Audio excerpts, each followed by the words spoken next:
Let's see if this worked. See if this worked. Ba-da-ba. Let's see.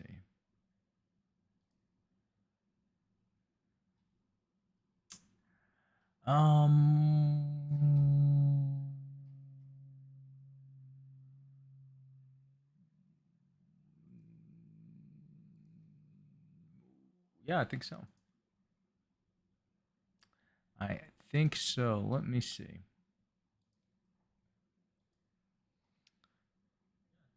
Yeah. Cool. Well, welcome to episode 60 of the BlueGamer Bluecast. I'm Adam Blue, and yeah, it's been a while since I've done one of these. I think it was the end of last year. But man, so many video game stuff I want to talk about. So yeah, we'll go ahead and get started.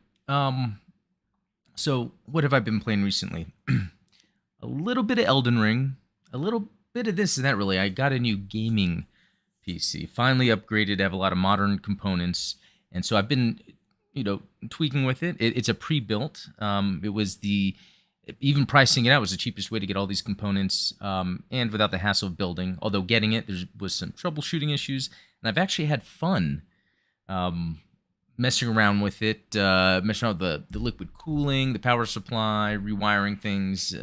Really, it's a lot of fun. So I got to say that I missed it, and I think I'm back into that whole thing. But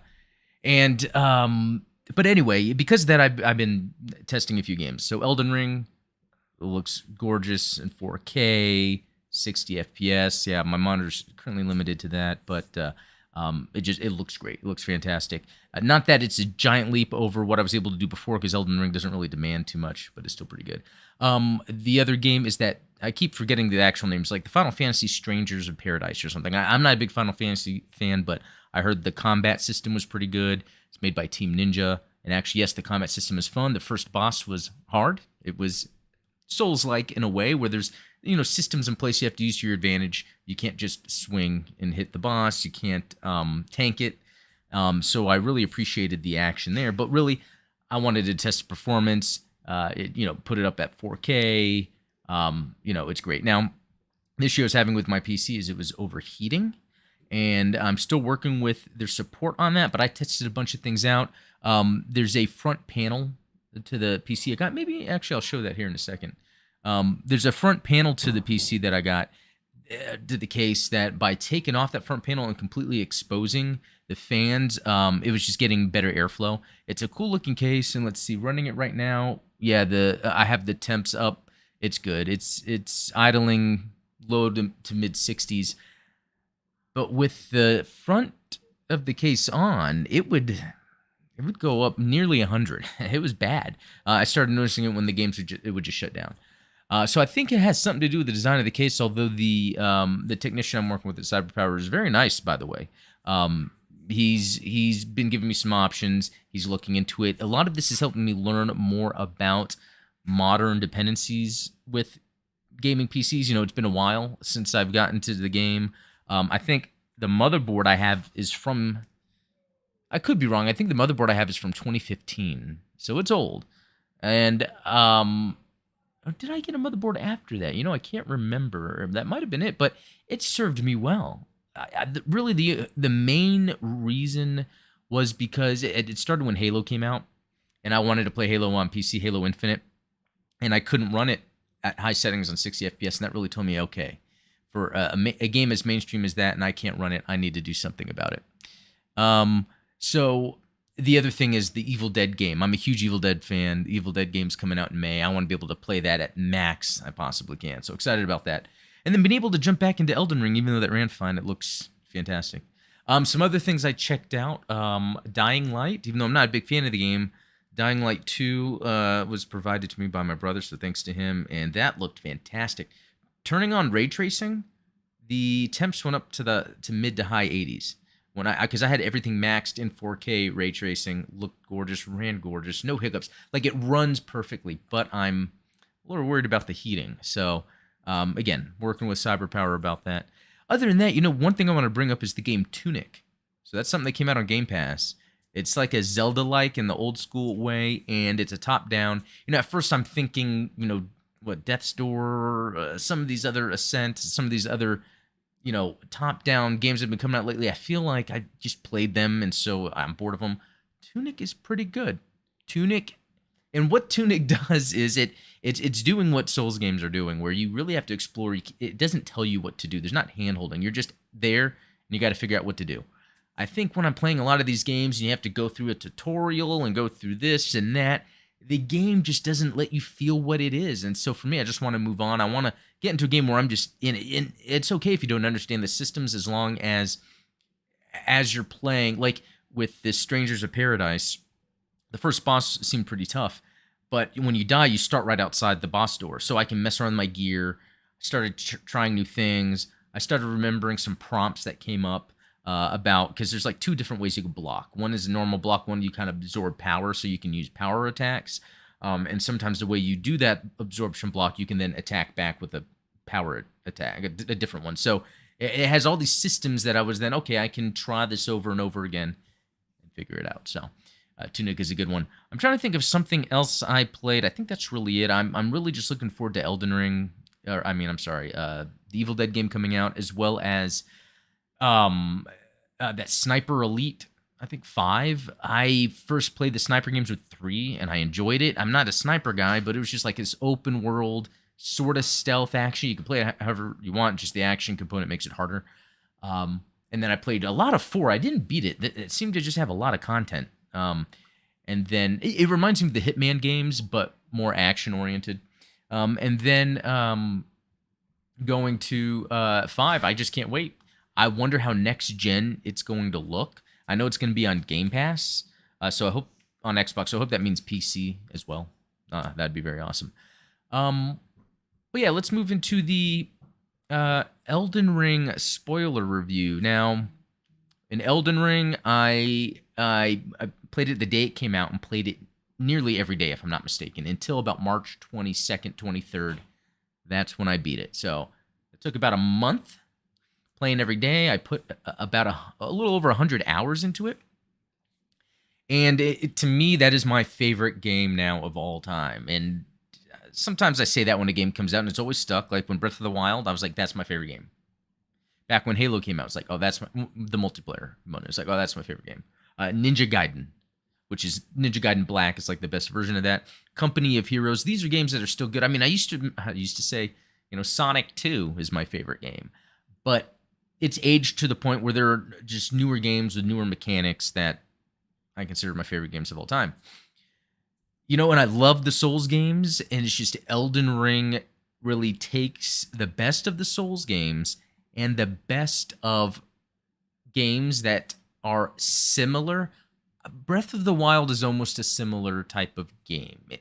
The game design isn't too handholdy. It's very much about exploring. So Dark Souls really leveraged that even more. I would even say in Elden Ring that the map is more like Dark Souls than it's like Bloodborne or like Demon Souls or Dark Souls 2 or Dark Souls 3. And I would even argue in a way that Elden Ring isn't really open world. It's not. There is a certain sequence of events that are required to move on in the world. And with a game like Breath of the Wild, that is not the case. Breath of the Wild, you can go wherever you want. You can go straight to the last boss and beat him, or you can go in whatever order to do things. Now, that's the difference with Elden Ring. There is some sections that are open up. You can do whatever, a bunch of optional things, but then there's a sequence of events that you have to go. And I like this because with as much as the game is giving you as a player, then it gives it just a little bit of guidance where you're kind of forced in your exploration, where you're like, can't beat this boss. Well, I can't explore this and this, so why don't I do that? And then let's say you do that, you get more powerful, so that you can beat a boss. That then opens up the game a little bit more, so you're like, wow, now I can do all this. You know what? I'm going to go back and do some of this. And then you can get somewhere where you're like, this boss is really hard. I want to go and do this or that. What I'm really trying to get at is the exploration it has deliberateness to it. With, for instance, after playing Breath of the Wild, I then went to Horizon. And I didn't like Horizon because I didn't like the traversal, that I couldn't just climb anything and move around. Now, you can't do that in Elden Ring, but it makes sense because Elden Ring has a more deliberate, curated path that the game designers want you to go on that makes the exploration that much more rewarding, because there's places you'll stumble upon that you can't brute force your way over and then almost feel like, I don't know if I'm really supposed to do this, but I'm going to go do this and see what happens, and break a deliberateness, a flow that the game is trying to provide. They do a good job of that in Elden Ring, and a good example is when you come across a chest or a portal. A chest is the best example. You open a chest, smoke pops up. It transports you to another area in the game where you're like, what am I doing here? I can't do this yet. Or something to that effect. But that's there, and you're like, okay, I can focus in that direction once I've done a little bit of this. Whereas in Breath of the Wild, it's way more about like you can really go anywhere and it doesn't really matter. In something like Horizon, it's like you can go wherever you want, but you have to like go a roundabout way to get to where you want, even if it doesn't matter that you brute forced your way over the mountain or not. In Elden Ring, if you were able to brute force your way into a certain area, again, you may die, you may in a much easier way, and then lose your I'm going to say souls, but whatever they call it. So you can't go back and get them. It's very specific in the way it's done, and I really appreciate that. So, other than that, with Elden Ring, I would say it's just like Dark Souls. Everything about it is good. It's like Dark Souls, just bigger. I would say the original Dark Souls specifically. I'm not saying the genre in general. It's more like Dark Souls than all the other games. I'd also add that they've added systems of convenience that makes it easier than a Dark Souls game, a typical Dark Souls game. But in return, they made it where there's more to explore. So some systems of convenience are like there's checkpoints everywhere. They usually the bonfires. Here they're called sites of grace. They're littered everywhere. I mean, it gets to a point where like, I assume there's going to be one here or there. Now, luckily they have what people are calling the legacy dungeons, where they are areas of the map where they're like levels of Dark Souls that you have to go through, and then sometimes those are more spaced out, so you get that heightened anxiety of, where's the next site of grace going to be at? I have all these souls on me, or grace, whatever they call it. And the other thing that they do is they have I would say the story bosses and a few optional bosses are harder than bosses in any other Souls games. They do this by specifically doing a couple things. They change up the animations that we would expect. And for instance, there'll be a longer wind up for some of the boss's attacks, or they will have more attack animations in a sequence that you have to be able to quickly dodge, block, get out of. And I don't know if this is a cheap way out, but sometimes even with high vigor, they would have attacks that would one-shot you. Specifically, there's this boss later on, Millennia, if that's how you pronounce it, where, what is this? I am getting spammed in the chat. Not cool. I wonder if I just... Dang. Okay. Yeah, that's, I don't live stream much here, so. Anyway, so, with the Millennia, I think that's how you pronounce it, she will have this attack that goes on forever, and it's almost impossible to time your rolls. I was kind of able to do it after my 20th time on her. I don't think it was that many. But if she hit you with that, you were a goner. Another thing they do is they have the spirit ashes, so you can summon in these spirits that help you fight. I think that helps make it easier, although sometimes it's a balance. Like, you could be leveled at a point where you don't need it, but you could come across a boss where you're so under-leveled you kind of do need it. So it really depends. But having the Spirit Ash, there's all different types. The best one I came across was the Mimic tier, which you're basically making a clone of you that fights for you. And what I think it helps with best out of anything is to make the boss focus on that, so then you can get some hits off, really. But even then, if a boss is hard, a boss is hard. It's not going to matter if you're using it or not. It's obviously going to be harder, although at the same time, I think you'll be quicker and easier to learn a boss's attacks if you're not using one, because you just have to continue over and over again.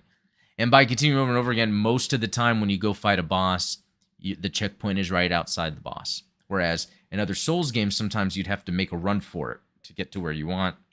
So, what are some other things? I think the map is pretty impressive. Like I said, if you look at it, it kind of comes down, and I'm trying to do it in the direction of you watching this.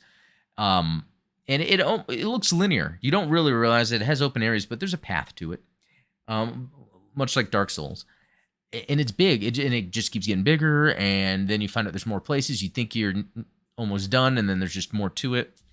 And that's well done. I think the graphics are fine, but they're nothing mind-blowing, but they're fine. The sound is great. The music is great. The design is great. You know, it reminds me of when I'm watching like the Ninja Scroll TV series, like just that world and how things are designed. It's very cool. And I know a lot of inspiration comes from sort of the Berserk, from the creator of Souls from Softy's influenced by that. And all in all, I guarantee you we're going to start seeing games now made using a lot of design principles that Elden Ring has now been able to reach the masses with, because this has been a huge seller. I think it was like 12 million copies the last time I heard, probably more since then. And what it is less hand-holding, more exploration-focused, less about a map that is just dotted with objective. Go here, do these objectives. Go here, do these objectives, and pick up these things. There's none of that in Elden Ring. It's really about you just go and explore and figure it out on your own. And it adds an interesting element because, I'm going to be honest with you, there are parts of Elden Ring that you will not be able to figure out unless you look it up online. And not a whole lot, but there's just enough little things that if you can't figure it out, you look it up online. They kind of helped with an update where it added where NPCs are on the map, because that's really the best way to understand your quests. Go talk to all the NPCs over and over and over until they kind of help guide you where to go. But I remember there was one place I couldn't get to, and I had to look it up online, and it was something actually very obvious I just didn't notice. It was just there was a ladder somewhere up beside a mountain. And I had just been walking past the ladder. I just didn't look at it, and that's kind of a dumb thing. But it reminds me of like old school games where when you're trying to figure out how to do things, a lot of people will share with their friends, like, oh, if you do this, you can do that, or if you do that, you can do this. I tried to get myself as spoiler-free as possible. I looked up like how to kill Radon, that boss, which I tried using some of the guides online and realized I didn't realize. It's just it got to a point where I was able just to do it myself. I was a melee build. I really just ran up to him and started attacking him. I just had to learn how to dodge his attacks, essentially. Once I was able to do that, I was able to kill him. Melania, I looked that up. I tried using some suggestions. Didn't work for me. What ended up working for me, and I think it was just luck, is it was a sequence I fought her where she didn't do her crazy spin attack, or it's just the spin attack didn't happen to get me, or my Mimic tier. So we were able to survive through her second phase. And when she did that like dive bomb down with the blood loss thing or the scarlet rot, I was just able to avoid it. It's kind of like a luck scenario where I just happened to avoid key dangers that would otherwise just kill me. So, and I'm trying to think. There's other things I looked up. I remember hearing someone mention patches, and I was like, oh, I didn't see patches. And what I did was I looked up where patches is, and then it said there's a cave in this location. It's very early in the game. And so as soon as I saw that, I was like, oh, okay, well, I'm going to go to that area and see what happens. So it's very easy if your mind might have been settled with an area that you already passed, and you're like, there must be nothing there, when really there's something there. Even later on, what was I looking up? I was looking up something else very obscure, and so I saw the map and I saw a site of grace somewhere over by that academy. It was like on the mountain, but on the side. It was a site of grace. I was like, well, I never saw that, and it was a cave. So I ran over there and was able to do that. Little things like that. I think there was some quest lines. The one where it was the guy and his daughter that are in the round table. I think I had already cleared an area that then she shows up at later. So I was looking up, well, where am I going to find her? And it was like, oh, I was there. I guess I got to go there. So there's some things where I would never go back to that area for anything. But yeah, I happened to find her there. So, well, I guess that's it for the review of Elden Ring. I just really explained the systems because they're a lot of fun, and really it's an excellent game. I don't have any complaints about it, and I hope we really start seeing developers embrace this. I mean, think about bringing Assassin's Creed back, and Assassin's Creed does away with all of the objective markers and the collectathon and make it where you're just in this open area. I mean, it would be cool if they did it as like an Assassin's Creed remake, where it's a reimagining of the original Assassin's Creed to get that setting, that character, and just make the world where it's updated and it's less about, again, objectives, and it's all about exploration, coming across things. Because again, the way the narrative works in the Dark Souls game is you're not then following the story that you have to keep going to this quest line and this, or I guess quest objective. I forget what I'm trying to say. Whereas Elden Ring doesn't really. It's passive. It's as you're exploring, you're gonna come across some of this, the story of the game. So anyway, yeah, that's it. Let me know what you guys think. I'm kind of curious. Next up, Sonic 2, the movie, just came out this past weekend. Saw it with the family. So the first Sonic movie, probably one of the better video game movies that have come out.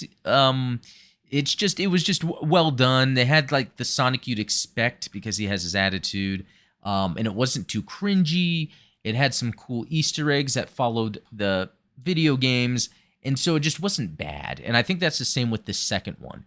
It was almost too similar to where it didn't really go out of its way to be too crazy, which I think they could have took more risks. It kind of kept itself safe, which I think it's okay, because watching it, there are some times where I'm like, okay, this is really aimed at kids. And there are other times I was watching, I was like, okay, this is really aimed at a general family audience. And I got to remember, I'm a huge Sonic fan and a gamer, so a lot of times I'm expecting really an action spectacle of Sonic.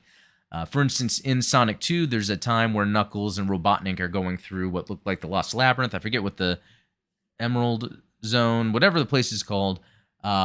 And there's, spikes and stuff and traps, and so it looks like a level in Sonic. And I think it would be cool if there was a little more of that going on, where Sonic is even going through it with Tails and they're avoiding danger. It might be just a CGI fest, but, the human stuff, I didn't need it, but it was, like, fine. It was entertaining.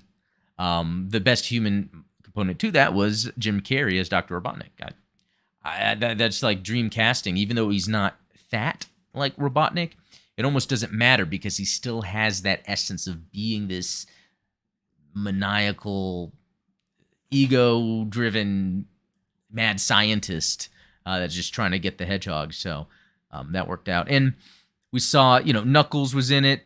I thought that was fine. Tails was excellent. Tails was, I mean, even the voice actor's been doing Tails for a while, so that was really well done.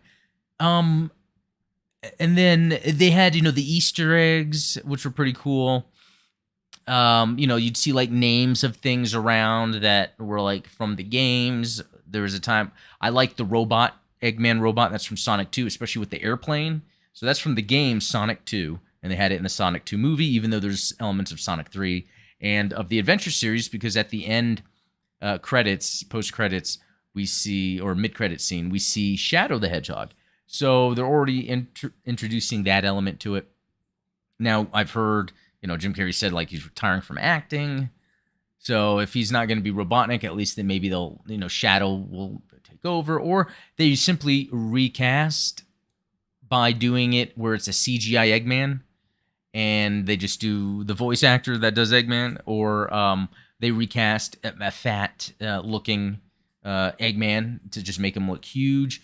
That way, it takes away from that. It's not, Jim Carrey. Because I'm thinking if they're going to continue with the Sonic movies, it gets to a point where if they cater to the Sonic fan base, that's going to be more successful than trying to retread by doing the same family movie, unless the numbers are just as big.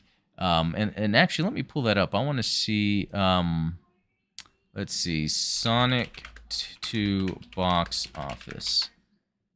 And I'm going to change my screen real quick. Okay. Sonic the Hedgehog 2 soars with 71 million debut. Well, actually, isn't that a lot? Isn't 71 million quite a bit?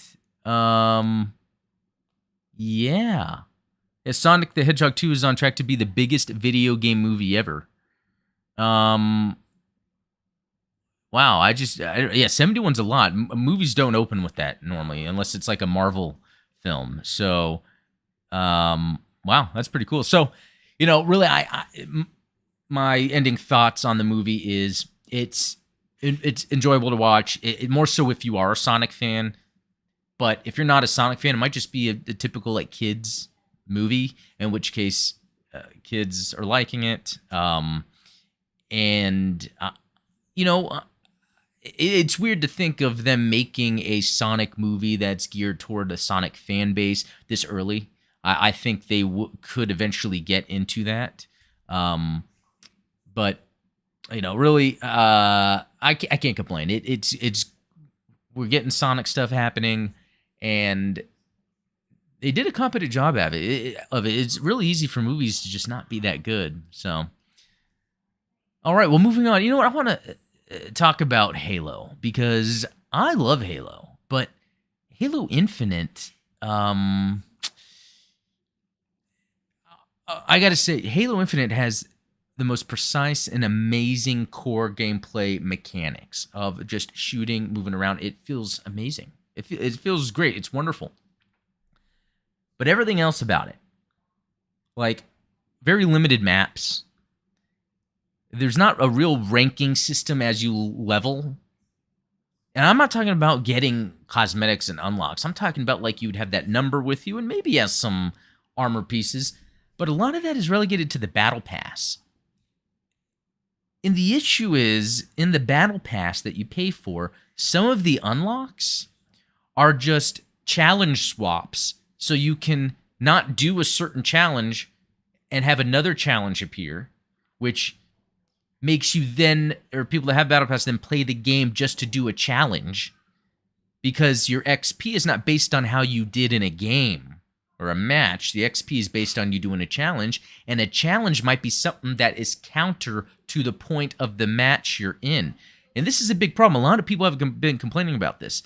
And some more information has come out with Halo where people have been leaving the studio in droves. Now, that could be people who are done with the project, and that's where they're leaving, but a lot of it seems to be framed as in people are just want to get out of there.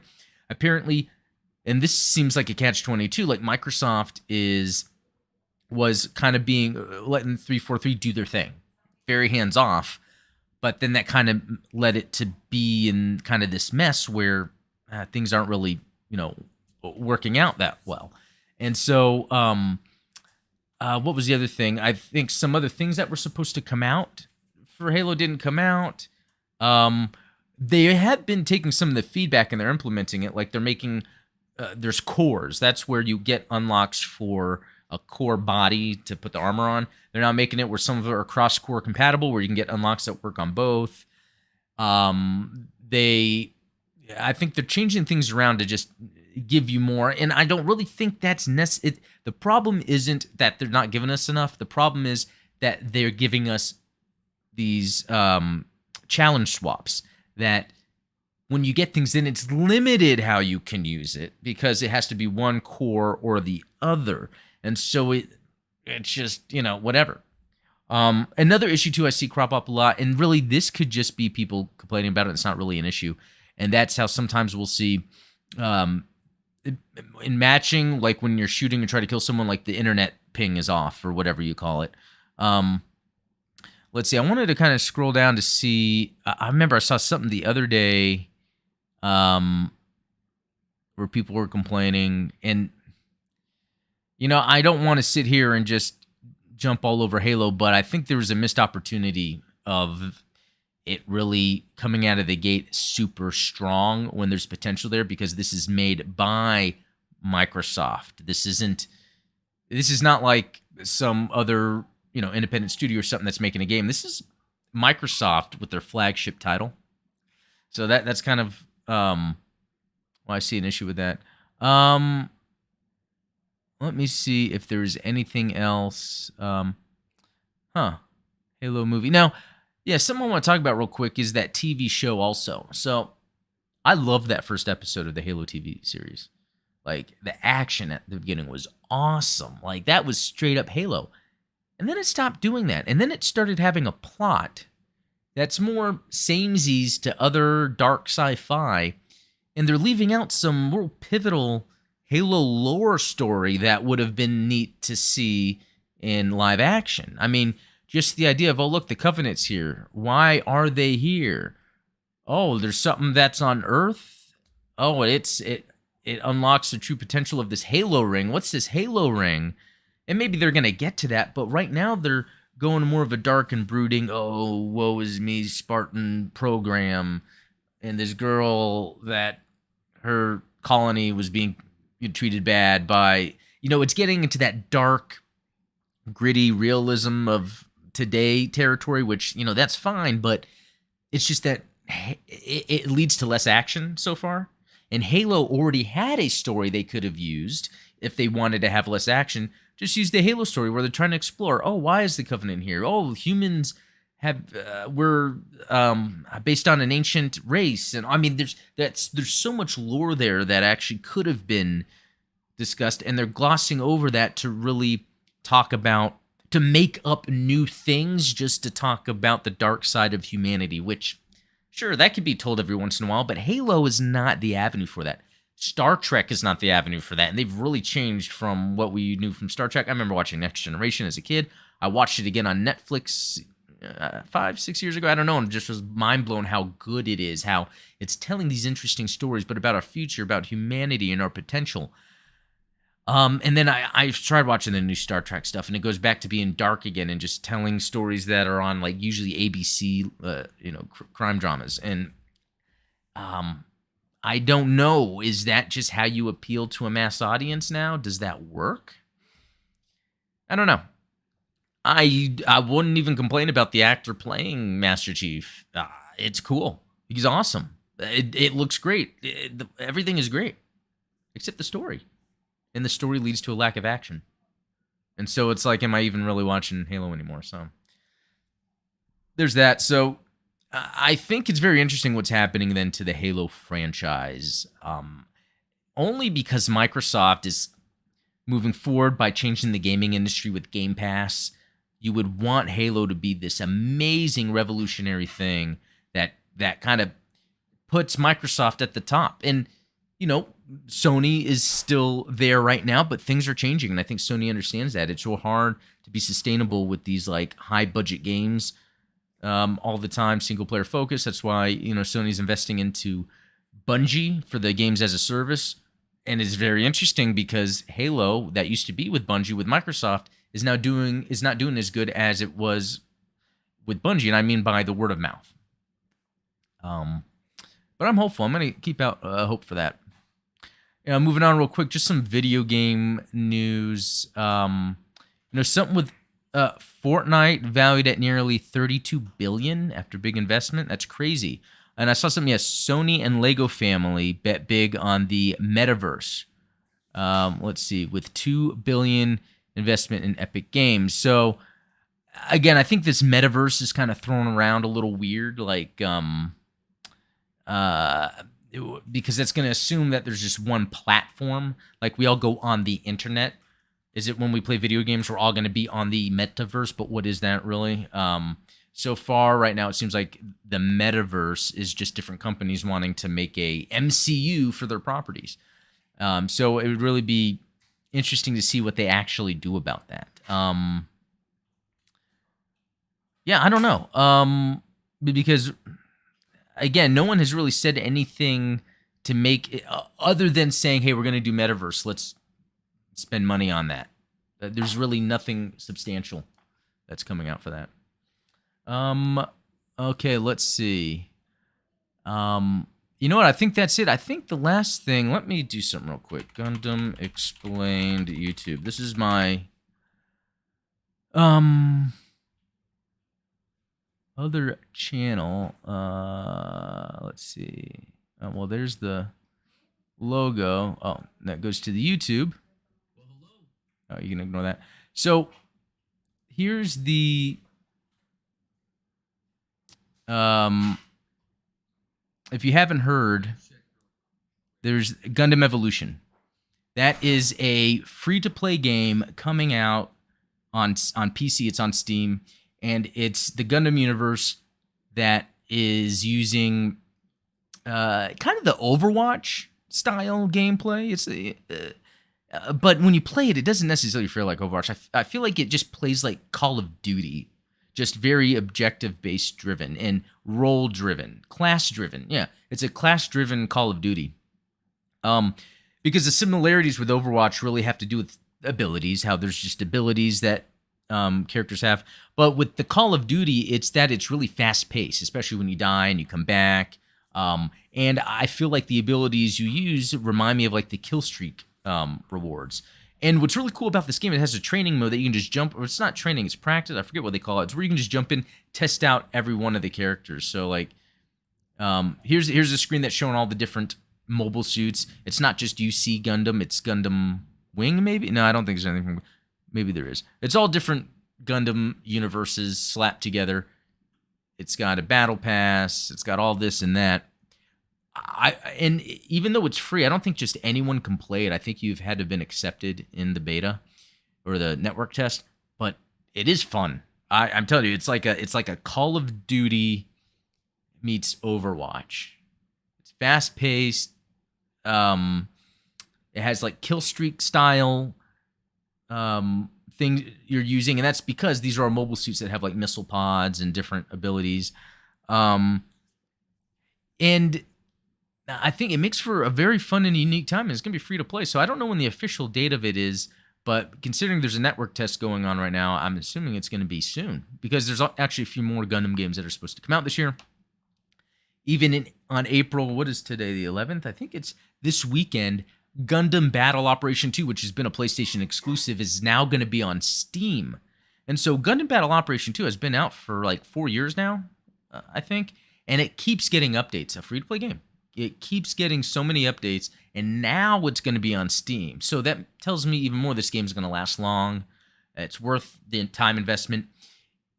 The one thing people aren't happy about is the fact that there's no cross-save, because there's a lot of stuff that, and I guess I can just let this play out, right? There's a lot of cross-save. I'm sorry. On PlayStation, there's so many things people have unlocked. So many. And there's no cross-save functionality, so it's almost like you would have to redo that. So I'm wondering if maybe on the PC version, they might introduce a system to where you can get unlocks quicker. Otherwise, it makes me think they really have long-term plans for this game to be on PC. And again, I think it's worth getting into. Differences between that and this, like Gundam Evolution, is in Battle Operation 2, you move much slower. You feel really more like a mobile suit. Some of it's just team deathmatch. Some of it is you capture points or destroy the enemy base. But while you do have a bunch of different abilities, you're like switching your weapons and loadouts, and there's timing on it. It's actually really well done. I gotta say, I've played a lot of Gundam Battle Operation 2 since it came out, and yeah, well done. But yeah, this it's really cool. This Gundam Evolution, and a lot of people are saying good things about it.